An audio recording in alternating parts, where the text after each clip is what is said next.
नमस्कार, my self Avinash Kumar, assistant professor Narayan महाविद्यालय Goriyakothi JP university. आज हम महावीर स्वामी के जीवन चरित्र पर चर्चा करेंगे, लाइफ ऑफ महावीर। इसे हम एक डायग्राम के माध्यम से समझाने का प्रयास कर रहे हैं। डायग्राम में हमने जन्म से लेके उनके निर्वाण की प्राप्ति तक की पूरी चर्चा डिटेल से की है। हम देखते हैं कि महावीर स्वामी का जन्म, इसमें पॉइंट से हमने देखा है। तो पॉइंट नंबर 1 में देखिए, जन्म को बताया मैंने। तो महावीर स्वामी का जन्म वैशाली में के निकट, जो वैशाली आज बिहार में है, कुंड ग्राम के ज्ञात्री के कुल के प्रधान के यहाँ हुआ था। इनका जन्म 540 ईसा पूर्व में हुआ था।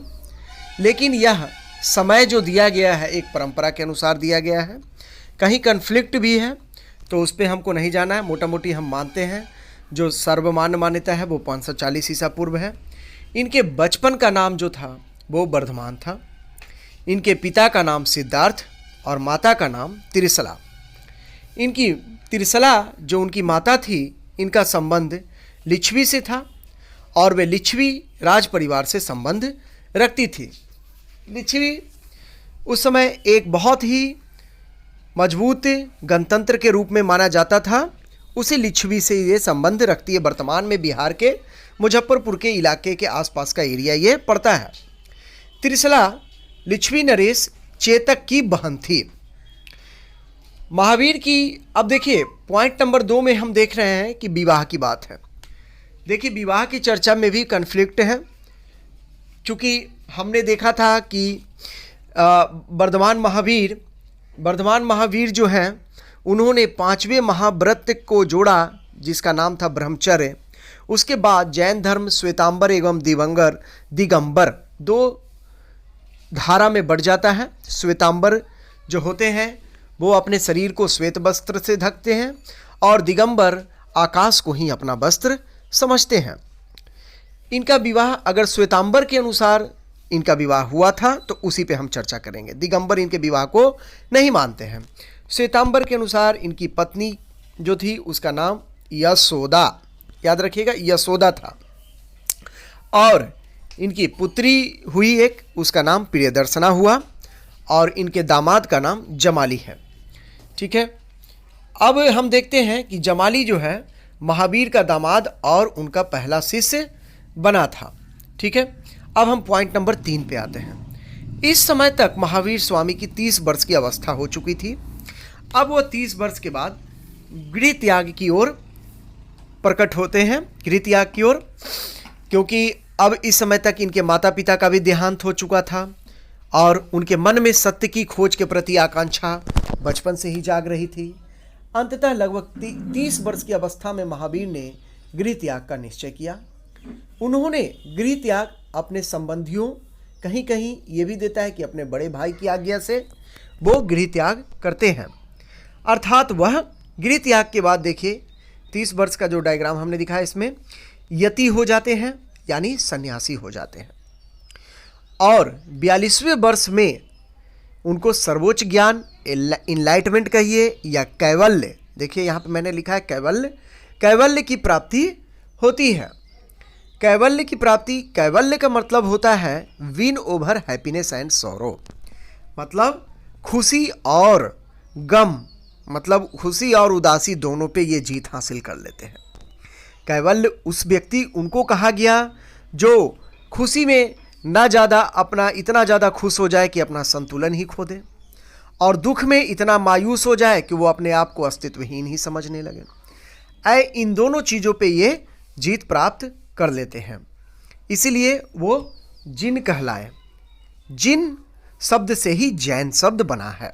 ठीक है, तो इसीलिए इसके बाद हम देखते हैं कि इनको जो कैवल्य प्राप्त हुआ तो 12 वर्ष की जो कठोर तपस्या करते हैं ये, और जुम्भिक ग्राम में ये तपस्या करते हैं। जुम्भिक ग्राम के पास, मतलब इनको ज्ञान प्राप्त हुआ रिजुपालिका नदी के किनारे साल वृक्ष के नीचे कैवल्य की प्राप्ति हुआ। Mental and physical attack, but he did not stray from the goal. इस दरमियान 12 वर्ष में उन पे कई तरह के मानसिक और भौतिक आक्रमण हुए लोगों के द्वारा, और सबसे बड़ी जीत तो मन को जीतना होता है मेडिटेशन में।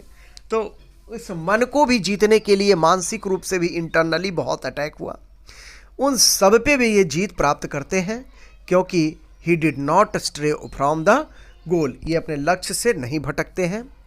42 वर्ष की अवस्था में कैवल्य की प्राप्ति के बाद ये इसके प्रचार प्रसार में जुट जाते हैं, और प्रचार प्रसार करने के लिए ये एक संघ का निर्माण करते हैं। याद रखिए, इस संघ में स्त्री एवं पुरुष दोनों को शामिल किया गया है। ठीक है, इस प्रकार ये अपने संघ को काफ़ी डेमोक्रेटिक बनाते हैं। ये स्त्रियों के भी हिमायती रहते हैं। अब यहाँ पे देखिए कि इसके बाद जो है धर्म प्रचार के कार्य अपने शिष्यों की मंडली को के साथ एक स्थान से दूसरे स्थान तक करते हैं। एक इलाके से कई दूसरे इलाके तक जाते हैं, और वो यात्रा कर कर के बहुत कम समय में लगातार यात्रा करके 30 वर्ष तक जो है ये धर्म प्रचार का कार्य करते रहते हैं। और धर्म प्रचार के कार्य करते करते लगभग 72 वर्ष की अवस्था में ये जो है पावापुरी नालंदा में निर्वाण की प्राप्ति करते हैं। ये टाइम जो है इनका वो 468 ईसा पूर्व में है। जन्म इनका 540 ईसा पूर्व में, और निर्वाण की प्राप्ति या शरीर त्याग जो देते हैं वो 468 ईसा पूर्व में, यानी कि कुल हुआ 72 वर्ष। तो 72 वर्ष की उम्र में ये अपने निर्वाण की प्राप्ति करते हैं। इस दरमियान हम एक चीज़ और देखते हैं कि महावीर स्वामी जैन धर्म के तीर्थंकर किनमें तीर्थंकर हैं, तो ये 24वें तीर्थंकर होते हैं। पहले जो तीर्थंकर होते हैं वो ऋषभदेव हैं, 23वें तीर्थंकर हैं वो पार्श्वनाथ हैं, और 24वें तीर्थंकर महावीर स्वामी हैं। इन्होंने जैन धर्म को संरचनात्मक रूप से काफ़ी मजबूत कराया।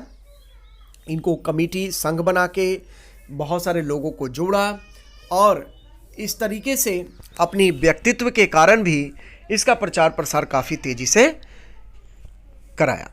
ठीक है, अब देखते हैं कि इसीलिए जैन धर्म की वास्तविक संस्थापक जो है वो भगवान महावीर को ही माना जाता है। ये क्वेश्चन भी पूछता है पीटी में आप लोग को कि जैन धर्म के वास्तविक संस्थापक किन्हें माना जाता है। तो जैन धर्म के वास्तविक संस्थापक जो हैं वो महावीर माने जाते हैं। अब हम देखते हैं कि जो पावापुरी जगह है वो जहाँ पे इनको निर्वाण की प्राप्ति होती है, वो वर्तमान में पावापुरी बिहार सरकार की देखरेख में एक आध्यात्मिक पर्यटन स्थल है। अर्थात जैन धर्म के अनुयायी यहाँ पे बहुत बड़ी संख्या में आते हैं, और यह एक पवित्र स्थल माना जाता है जैन धर्म के लिए। इसके अलावा हम भाग 2 में जब इसकी चर्चा करेंगे तो उसमें इनके टीचिंग्स क्या हैं, इनके द्वारा सिद्धांत क्या दिए गए हैं, और उस सिद्धांत का क्या बेनिफिट हमारे सोसाइटी को हुआ, उस पे भी हम चर्चा करेंगे। इसके टीचिंग्स के अंतर्गत हम देखेंगे कि जैन धर्म में जो 6 द्रव्य दिए गए हैं, जीव, पुद्गल, धर्म, अधर्म, आकाश, इन सब पे चर्चा करेंगे। फिर जैन धर्म के जो त्रिरत्न हैं, सम्यक श्रद्धा, सम्यक ज्ञान, सम्यक आचरण, उस पर डिटेल से हम इसमें चर्चा करेंगे। इसके अलावा कुछ और फैक्ट है इसमें कि जैन धर्म संसार की वास्तविकता को स्वीकार करता है, पर सृष्टिकर्ता के रूप में ईश्वर को स्वीकार